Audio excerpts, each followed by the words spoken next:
अगर पाकिस्तान की तरफ से, क्योंकि भारत का ये कहना है कि जो अब बाबर क्रूज़ मिज़ाइल का तजर्बा भी किया गया है, इससे पहले भी बहुत कामयाब टेस्ट ऐसे मिज़ाइल्स के किए गए और एयरक्राफ्ट्स के किए गए, तो इंडिया की तरफ से ये स्टैंड है कि ये पाकिस्तान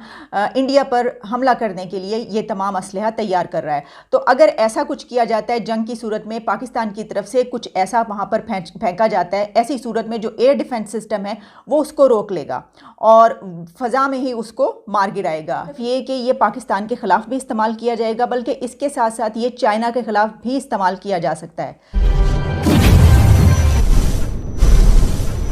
हेलो दोस्तों, जय हिंद। दोस्तों, भारत के पास जब से S-400 डिफेंस सिस्टम आया तब से पाकिस्तान का डर के मारे बुरा हाल हो चुका है। पाकिस्तानी मीडिया का कहना है कि भारत S-400 डिफेंस सिस्टम को पाकिस्तान और चाइना के बॉर्डर के पास तैनात करने जा रहे हैं। पाकिस्तानी मीडिया का कहना है कि आर्म रेस में कंट्री एक दूसरे से आगे निकलते जा रहे हैं। जब भारत ने S-400 डिफेंस सिस्टम को पाकिस्तान बॉर्डर के पास तैनात किया तब से पाकिस्तान भारत को टैकल करने के लिए बाबर क्रूज मिसाइल का सफल परीक्षण किया। तो चलिए देखते हैं आज की इस वीडियो को। लेकिन उससे पहले अगर आप इस चैनल पे नए हो तो चैनल को सब्सक्राइब करें ताकि हर वीडियो आपको मिलती रहे। इंडिया ने जो Russian made air defence system ख़रीदा है उसको कहाँ पर डिप्लॉय किया जाएगा, अब वो बात सामने आ गई है, क्योंकि फर्स्ट स्क्वाड्रन जो इंडिया पहुंचा है और अभी उसकी तरसील जारी है, लेकिन इंडिया ने ये फ़ैसला कर लिया है कि उसको डिप्लॉय किया जा रहा है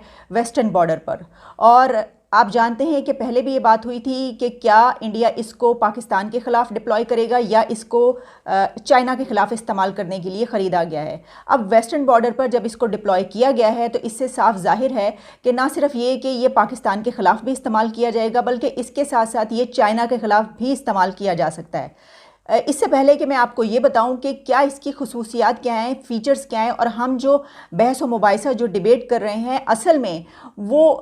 उसका मकसद क्या है और उसके फ़ीचर्स क्या हैं, क्या हम किसी गलत तरफ तो नहीं जा रहे। बहुत से लोगों ने ऐसी बहुत सारी बातें की कि जो बिल्कुल उसके ऊपर पूरा ही नहीं उतरती। इसके ऊपर बात करते हैं, लेकिन मैं आपको ये भी बता दूं कि जो मैंने आपको ये बात की कि दुनिया में जो आर्म रेस है उसमें कंट्रीज़ एक दूसरे से किस तरीके से एक दूसरे को डिफीट करके आगे निकल रही हैं। तो जिस दिन ये हुआ, ये फ़ैसला किया गया, इंडिया की तरफ से ये फ़ैसला सामने आया कि अब इसको डिप्लॉय किया जा रहा है ऐसे बॉर्डर पर जहां पर पाकिस्तान को भी टैकल किया जाएगा, इसके साथ साथ रशिया को भी देखा जाएगा। तो वहीं पाकिस्तान की तरफ से बाबर क्रूज़ मिज़ाइल को टेस्ट कर लिया गया, उसका भी तजर्बा कर लिया गया, कामयाब तजर्बा किया गया। अब दोनों कंट्रीज़ जो हैं वो एक दूसरे को किस नज़र से देख रहे हैं ये आप सोच सकते हैं, क्योंकि एक सोशल मीडिया पर यह बहस शुरू हो गई है कि जहां JF-17, F-16 पाकिस्तान के जो भी असलहा तैयार किया गया है या जो भी मिज़ाइल टेस्ट किए गए हैं उनके ऊपर ये कहा जा रहा है कि पाकिस्तान इनको भारत के ख़िलाफ़ इस्तेमाल करने के लिए बनाया गया है। तो दूसरी तरफ भारत की तरफ से जो है वो ये कहा जा रहा है कि इन सबको तो जो ये एयर डिफेंस सिस्टम है ये खा जाएगा। सबसे पहले तो हम ये बात कर लेते हैं कि एयर डिफेंस सिस्टम S-400 ख़ास तौर पर कहा जा रहा है कि टू फ्रंट वॉर जोन के सिलसिले में अगर ऐसा कुछ होता है तो एक मल्टीप्लायर का रोल अदा करेगा, एक मल्टीप्लायर फोर्स का रोल अदा करेगा। इसका सिस्टम क्या है, इसके फीचर्स क्या हैं, कोई भी अगर किसी तरफ से भारत पर हमला होता है और कोई मिज़ाइल फायर किया जाता है, कोई इस तरह की हरकत सामने आती है तो उसको ये सिस्टम फ़ज़ा में ही रोक लेगा। तो एक तरह से हम ये कह सकते हैं कि भारत ने ये अपनी सिक्योरिटी के लिए लिया है। और इससे पहले इंडिया की तरफ से ये बयान सामने आ चुका है, एक ये स्टैंड सामने आया है कि दरअसल ये जो सिस्टम ख़रीदा गया है ये चाइना के ख़िलाफ़ भारत ने अपनी हिफाजत के लिए लिया है, अपनी सिक्योरिटी के लिए लिया है। लेकिन अल्टीमेटली बात वहीं पर आ पहुँचती है कि अगर पाकिस्तान और इंडिया के बीच कोई ऐसी सिचुएशन पेश आती है कि जिसमें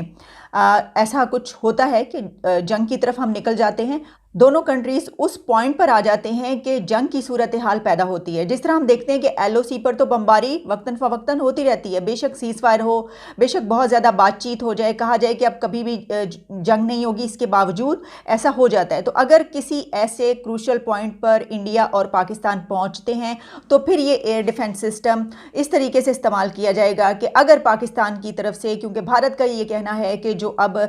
बाबर क्रूज़ मिज़ाइल का तजर्बा भी किया गया है। इससे पहले भी बहुत कामयाब टेस्ट ऐसे मिज़ाइल्स के किए गए और एयरक्राफ्ट्स के किए गए। तो इंडिया की तरफ से ये स्टैंड है कि पाकिस्तान इंडिया पर हमला करने के लिए ये तमाम असलहा तैयार कर रहा है। तो अगर ऐसा कुछ किया जाता है जंग की सूरत में, पाकिस्तान की तरफ से कुछ ऐसा वहाँ पर फेंका जाता है, ऐसी सूरत में जो एयर डिफेंस सिस्टम है वो उसको रोक लेगा और फ़ज़ा में ही उसको मार गिराएगा या ख़त्म कर देगा या तबाह कर देगा। ये है उस सिस्टम का बेसिक फीचर।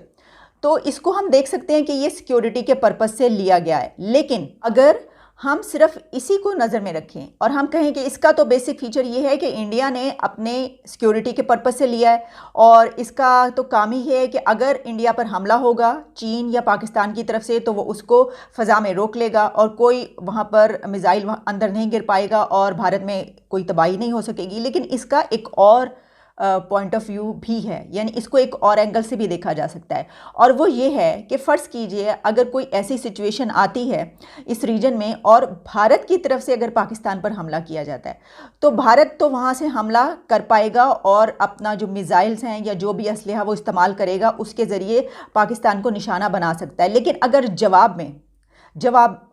यानी अगर पाकिस्तान उसको टैकल करने के लिए इस तरफ से कोई मिज़ाइल वहाँ उस तरफ फेंकने की कोशिश करेगा तो उसको एयर डिफेंस सिस्टम रोक लेगा। तो इस सिचुएशन में आप कह सकते हैं कि ताकत का तवाज़ुन जो है वो बिगड़ गया है, बैलेंस। लेकिन मैं ये समझती हूँ कि सिर्फ किसी इस रीजन का नहीं, सिर्फ पाकिस्तान का, इंडिया का या चाइना के बीच बैलेंस जो है वो इम्बैलेंस नहीं हुआ, बल्कि ये दुनिया में ताकत का तवाज़ुन बिगड़ रहा है। ये दुनिया के लिए ख़तरा है, ये इस पूरी आप समझ लीजिए इस पूरे प्लैनेट के लिए ख़तरा है। ये जिस तरफ हम निकल के जा रहे हैं, जो कुछ हम कर रहे हैं, जिस तरीके से कंट्रीज़ आर्म रेस में आगे बढ़ रही हैं, जिस तरीके से कंट्रीज़ असलहा ख़रीद रही हैं, अपने मिज़ाइल एक के बाद एक टेस्ट हो रहा है, दूसरी तरफ एयर डिफेंस सिस्टम ख़रीदे जा रहे हैं, ये हम उस पॉइंट पर पहुंच रहे हैं जहां पर इस पूरी दुनिया को बहुत शदीद ख़तरात लाहक हैं। और मेरा ये ख्याल है कि बजाय इसके कि हम इस डिबेट में पढ़ें, हम ये बहस करें कि भारत को इससे कितना ख़तरा है या पाकिस्तान को इससे कितना ख़तरा है, या भारत ने यह पाकिस्तान के ख़िलाफ़ इस्तेमाल करने के लिए वहाँ पर डिप्लॉय किया है एक ऐसे बॉर्डर पर जहाँ पर पाकिस्तान को टैकल किया जा सके, या पाकिस्तान ने बाबर मिज़ाइल जो है बाबर क्रूज़ का जो टेस्ट किया है वो इसलिए किया है ताकि वो भारत पर हमला कर सके, या चीन को से हिफाजत के लिए भारत ने किया है। इसके बजाय हमें ये इस बहस में पढ़ना चाहिए कि ये जो कुछ हो रहा है और जिस तरीके से हम असलहे की दौड़ में पड़ गए हैं, जिस तरीके से आर्म रेस इतनी तेज़ी से जारी है कि अब तो लगता है कि पूरी दुनिया एक असलहे का ढेर बन चुकी है। तो इस सिचुएशन में इस प्लैनेट का क्या फ्यूचर है? ये जिसको हम कहते हैं ग्लोबल विलेज, ये ग्लोबल विलेज इस वक्त एक बम की सूरत इख्तियार कर चुका है कि बस एक तीली जलने की देर है और सब कुछ तबाह हो जाएगा। दोस्तों, आज की इस वीडियो में फ़िलहाल इतना ही। अगर आपको ये वीडियो पसंद आया तो वीडियो को ज़्यादा से ज़्यादा शेयर करें और ताज न्यूज़ चैनल को सब्सक्राइब करें।